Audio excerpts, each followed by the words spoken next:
Hi friends, Mrs. Slaughter here. Today I want to talk to you about finding the central lesson in a story. And that basically means what lesson or what message was the story trying to teach you? So today I'm going to read Pig the Pug. And if you've seen another one of my videos, you might have heard the story before. So it's a quick story. So I'm going to read Pig the Pug. And then we're going to talk about the central lesson in the story. So Pig was a pug, and I'm sorry to say he was greedy and selfish in most every way. He lived in a house with a wiener dog, Trevor, but was he nice to him? I'll tell you, never.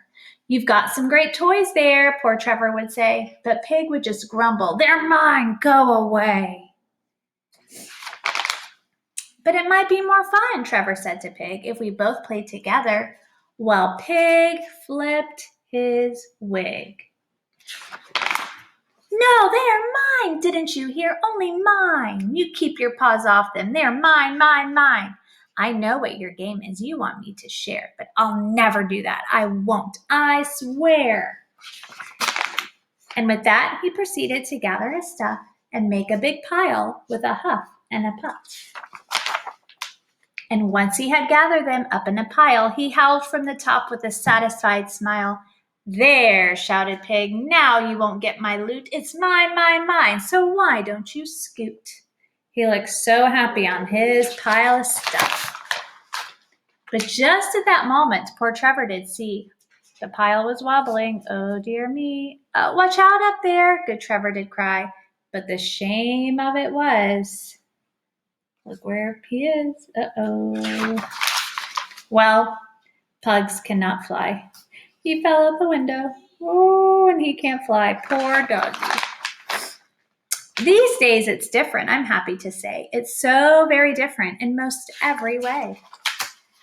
Yes, Pig shares his toys now, and Trevor's his friend, and they both play together while Pig's on the mend.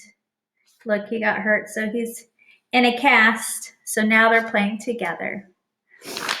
All right, so I am stopping and I'm thinking, what was this book talking about? What lesson was it trying to teach us?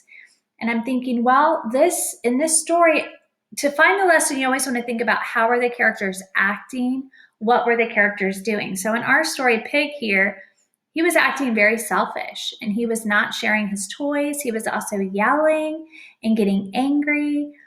And then Trevor, he stayed calm. He wanted to play. Well, Pig ended up getting hurt because of his selfishness. So I'm thinking that this book is talking a lot about being selfish. And I know that selfish is not a way that we should act. So I'm thinking a lesson of this story is you shouldn't be selfish. Another lesson could be it's always good to share, right? Because Pig finally learned to share. Another lesson might be you should always be kind to other people because Pig got angry and he yelled at Trevor. So that's another lesson that might be good in this story.